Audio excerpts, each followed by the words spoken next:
This is your daily real estate syndication show. I'm your host, Whitney Sewell. We're continuing the conversation today with our guest, Tyler Mount.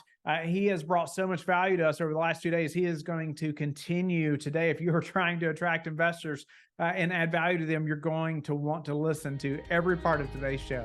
Well, I hope you listened to yesterday's segment where Tyler laid out many important tips for your personal brand and why it's crucial that you have one. We're going to continue the conversation today. Tyler, welcome back to the show. Thanks for having me again. I appreciate it. Yeah, honored to continue the conversation. I want to keep helping the listeners in a number of ways with your skill sets, of course.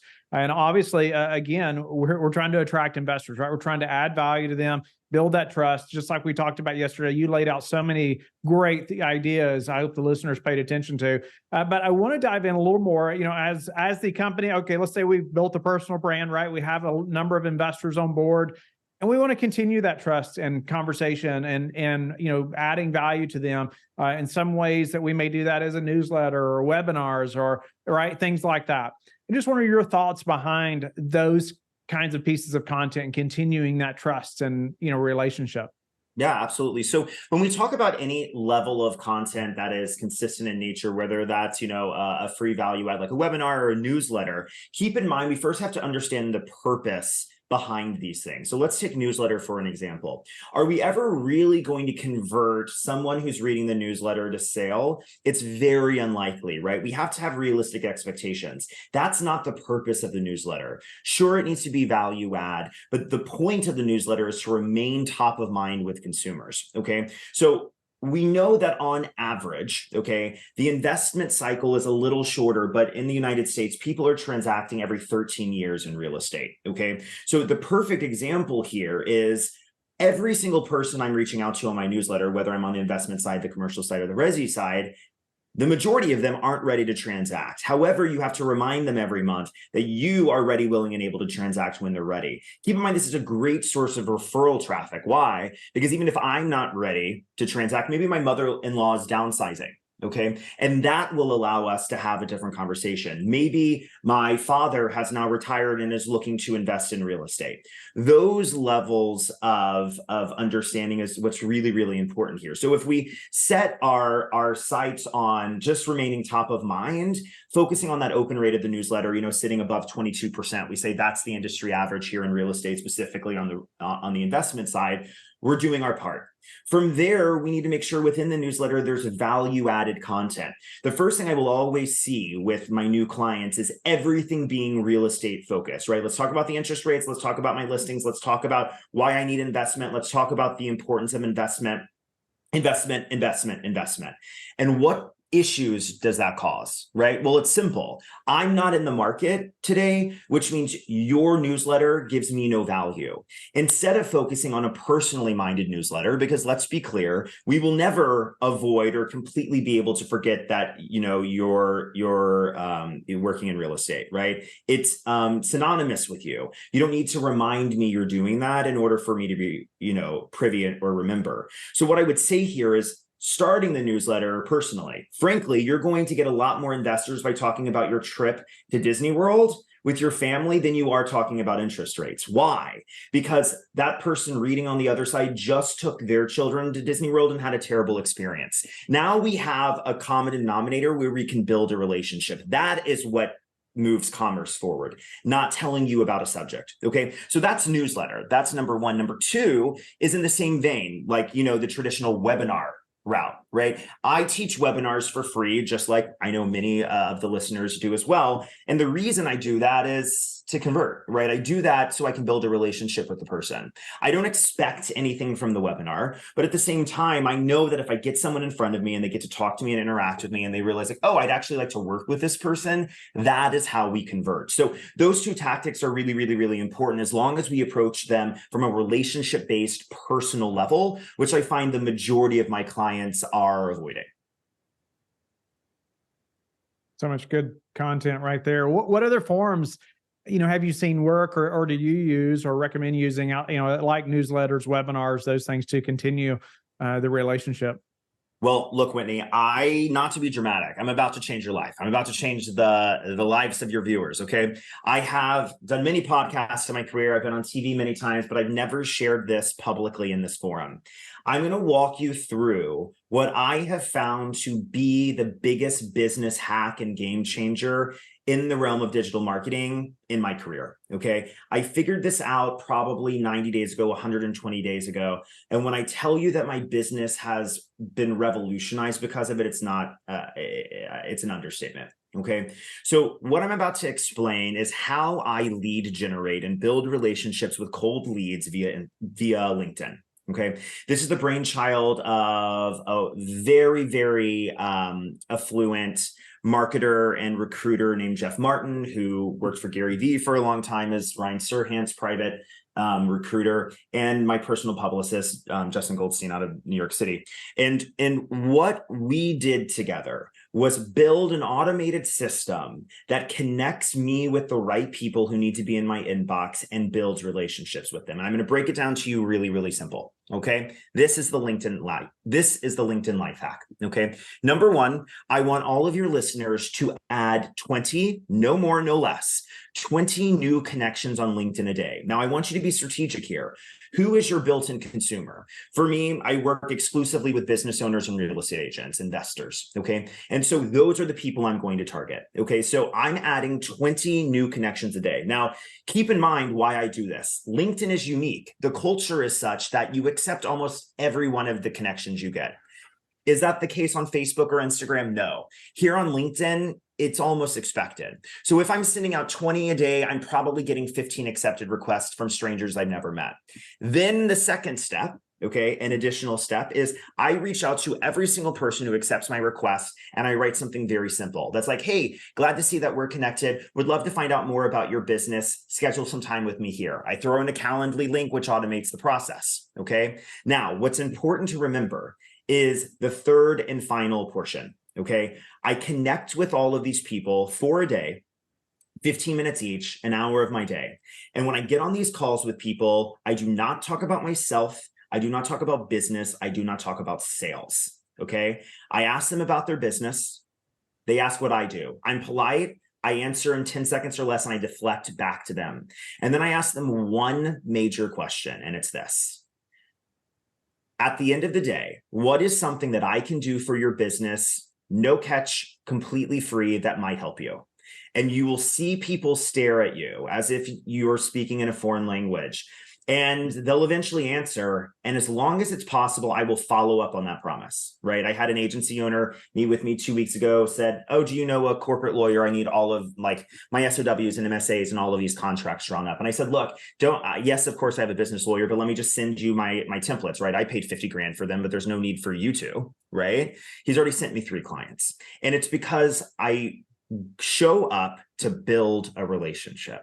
Now, the final step here, after adding 20 people a day, after reaching out to them, after talking to them about their business and how you can help them for free without wanting anything in return, is you have to be an active member of the LinkedIn community. Meaning, you will note that I religiously post on LinkedIn 3 times a week. Why? Because when people see my friend request come in, they're going to hit my page and get to know me before they decide if they schedule a call. So if you do those 4 things, adding 20 people a day, messaging them, speaking to them and building a relationship without wanting anything in return and giving, this is what changes your life. And then the gold standard, the pro tip, if you don't already have an account, sign up for an AI-based platform called Dripify, DRIPIFY.io.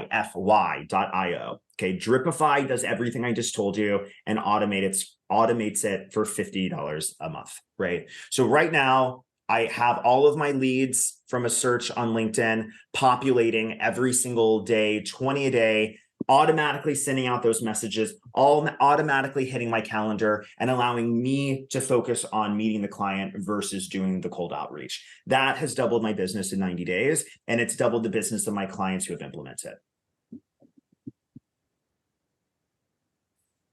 Silence on purpose. No, it's great. I love that. I love the automation. I love the consistency that allows you to have, right? I mean, it's the every day 20 leads. and following up and having them automatically scheduled like that, that's incredible. And especially through an AI tool that helps automate, right, all of that for you. Because one of my questions are going to be, how do you get the 20? How are you narrowing that down? But it sounds like this AI tool is doing that for you. Is that correct? 100%, right? So you go into LinkedIn and I say, okay, I want to target real estate agents in Austin, right? I pull the URL from the top of that search bar. You throw it into Dripify. It will pull all 10,000 of those leads and it will drip to them 20 a day over the course of days, weeks, months, years until that's complete. You can run multiple campaigns at once. So, as we speak, I'm targeting clients in Austin, Miami, New York, Chicago, LA, Beverly Hills, right? And that's how I focus on my cold outbound. And even if I only have a 5% success rate, that's, 1 to 2 meetings a day that I've done very limited work in order to get. Yeah, no, that's incredible. Appreciate you sharing that. Yeah, of course. That's a major tip there that, man, I can see how that could add up so fast. And I was even thinking about how to scale that. Like if numerous people on our team were doing the same thing. Absolutely. Right. We want to be careful though. Right. So, I say 20, no more, no less. You have the ability to do like 100 a day. Right. But then we run the risk of LinkedIn catching on. Okay. And we don't want that. So limiting it in a very safe zone, and the platform does this for you. Right. It's like, this is a very safe cadence because we don't want an account being flagged or anything like that. So for my clients who work on teams, I had this conversation today with a brokerage, right? Not only should you be doing it, broker owner, not only you should be doing it, commercial broker.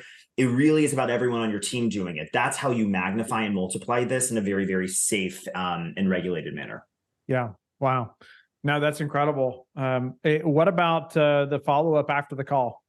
Yeah, absolutely. So after the follow-up, I have a very, very soft pitch. Okay. I get on the call and, in my message to them, I write no agenda, no sales, just networking. And in order for them to trust you, you have to follow up on your word. If I got on and tried to pitch them something, they don't trust you. Why? Because you said one thing and you're delivering the other. So at the end of the call, I take copious notes and then I deliver whatever it is they needed. Maybe it's me auditing their Instagram account. Maybe it's giving them ideas like I just gave you for LinkedIn. Okay. From there, I'll deliver that and I'll be like, by the way, if you're ever looking to work with a strategist, let me know. Or if you're looking to update that website, let me know. Or if we're not the right vendor for you, I'm happy to point you in the right direction, right? Doing something like that really soft. Out of the calls that I book, I convert about 30 to 40% of them. It's a significant amount for having 15 minutes of FaceTime with the person. And that's why it's been very, very, lucrative in terms of ROI for us. Yeah. Wow. That's incredible. Any chance of asking for referrals, or do you ask for referrals?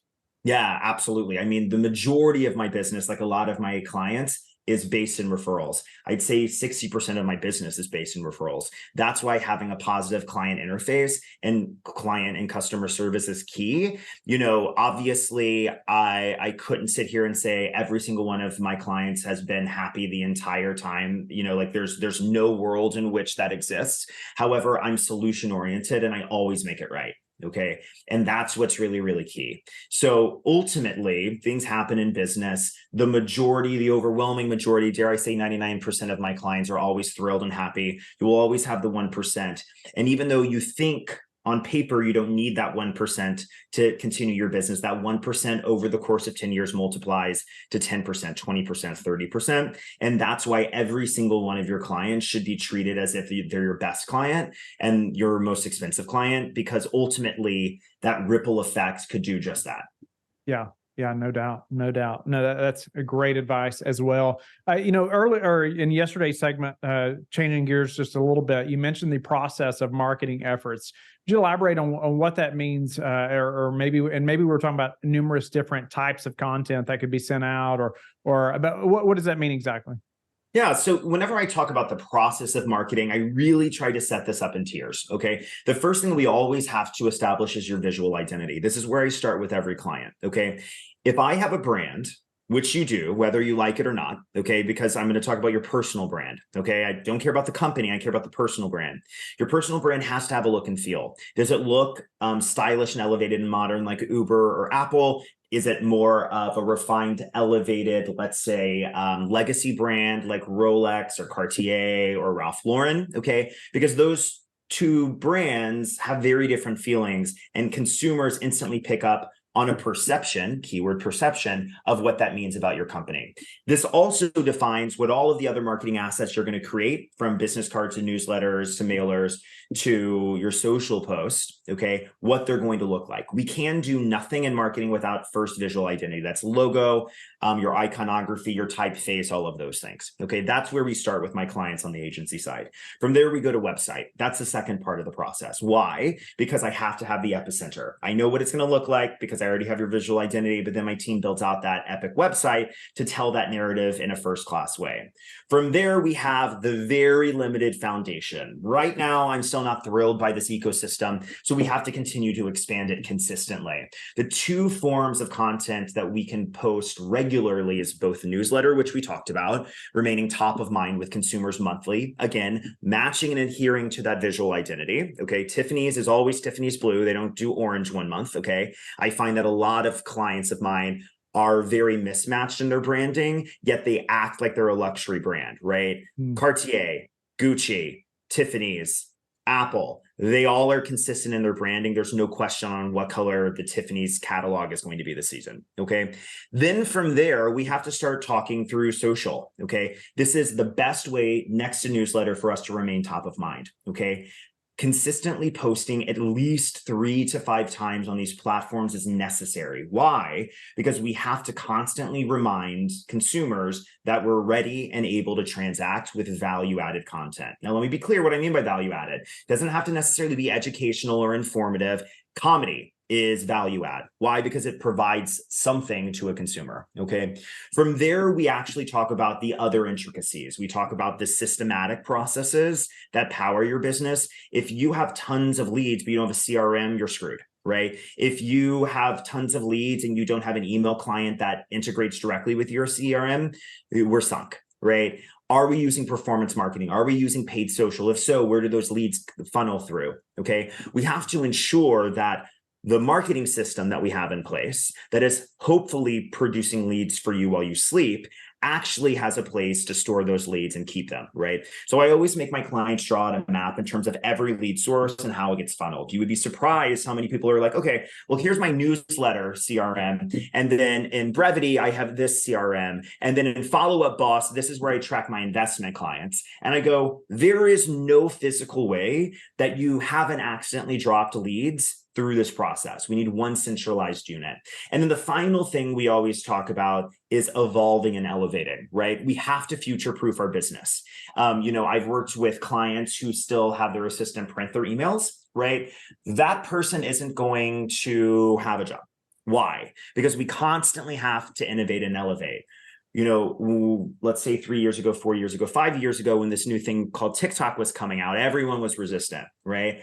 Myself included. And what I started to learn is the next generation that keeps your business in business requires you to innovate. So the final part of our job together is really to figure out what is that next trend that we can be there from the ground floor. Wouldn't you love to know what you know about Instagram today, 10 years ago? You probably would have treated your strategy much differently.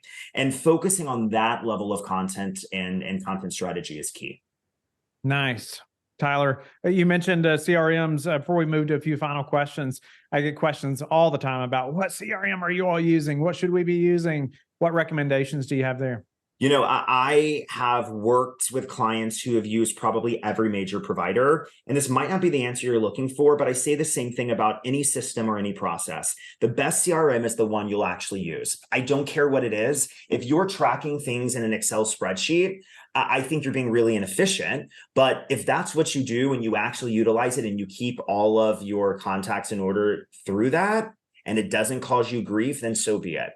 I'll say the majority of my clients are either on Chime, Follow-Up Boss, a Salesforce proprietary entity. But again, it really doesn't matter. They do very similar things. I understand there are different value props, but again, I don't care what CRM you're using as long as you're using it and it works for you. What's the biggest challenge in your business right now? Oh, the biggest challenge is getting people in front of the camera. Easy. hands down, right? Everyone wants to be a faceless entity, but again, that's not how you get investors. That's not how you sell real estate. Because again, I always say, people want to shop with a friend they don't want to be sold to. So if I don't know who I'm shopping with, I'm never going to shop with you. And that's what's really, really important. It makes people uncomfortable, especially if you don't have experience here, especially because you're like, I feel stupid and people are going to make fun of me. But the reality is the attention span on social is less than 1 second per post. No one is thinking about you 5 seconds later, certainly when they go to bed at night, right? Instead, what I want you to focus on is being comfortable in the discomfort, getting in front of the camera and producing that content so that people can know who you are. It will humanize you, and then you can eventually convert those relationships to a client and to money. Any clients that are opposed to, say, putting their family on social or wanting to be more private, and how do they still do that? Yeah, so I certainly am notorious for pushing people beyond their comfort zone, right? That's what I do, and that's what I built a career doing. There are certain lines I won't cross, okay? I don't cross political lines, I don't cross religious lines, and I don't cross familial values lines. Specifically meaning I have a lot of parents in my roster who are like, I'm not going to take photos of my children. Great, I'll never argue with that, okay? I would say that you probably have a better chance of humanizing yourself by doing that, but it's not required, okay? If you don't have a problem with that, and I understand why some clients, some agents, some investors do, I'm not here to judge that, then what we do is we come up with another plan on how we can talk about being a parent without seeing the children. I've worked with many celebrity clients. We'll put a little emoji over their face. We'll just show them running away from the camera, right, to ensure that they have privacy. But at the end of the day, if you are an independent contractor, if you are a business owner, you have taken on the responsibility, whether you like it or not, to not have privacy, or at least as much privacy as a 9-to-5 worker in corporate America, right? You are your brand. And if you don't want to be the face of your brand, you shouldn't have one. All right, a few final questions quickly. Most important metrics that you track, Tyler, could be personally or professionally. Absolutely. First thing is engagement. Okay. Everyone's like, I want more followers. I want more leads. Right. But the best indicator of success in business is engagement. Specifically, out of your followers, how many people are liking, sharing, or commenting, right? That engagement rate should be on average about 10%. If we're talking about a personal account. If we're talking about a corporate entity, we see that closer to 1.5%. So if you're doing the math, if you have 1,000 followers, you probably should be getting about 100 likes per post, assuming those are real followers and you didn't purchase them. Okay, that's number one. We want an engagement rate somewhere around 10%. From there, I would say the next byproduct is, outside of engagement, is impression count. Okay, how many people are actually seeing that content? It obviously is inversely related, though. Obviously, if I have more impressions, I am probably going to have more engagement. If that's not the case, you need to think about why people aren't engaging with your content and reroute accordingly. Some daily habits you are disciplined about that produce the highest return for you.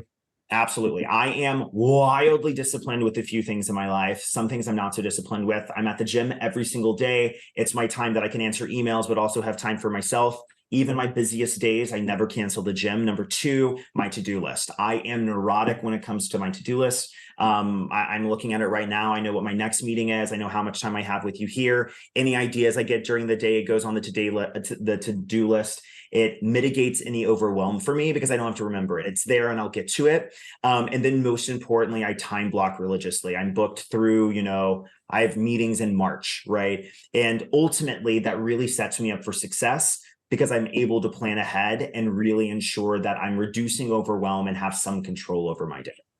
Number one thing that's contributed to your success? Other people. Right. I would be completely lying if I said that I did this alone. Yes, I have experience. Yes, I have an expertise. Yes, I believe I'm talented, but I'm sitting here today on the shoulders of many people who took a leap for me. Every single job I've gotten has been, yes, because I deserved it. Yes, I was qualified, but because someone made a call for me. Right.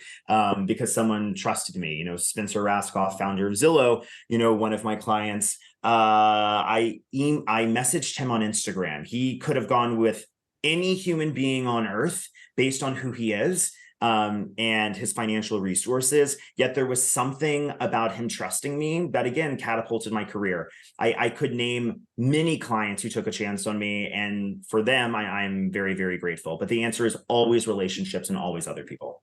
How do you like to give back?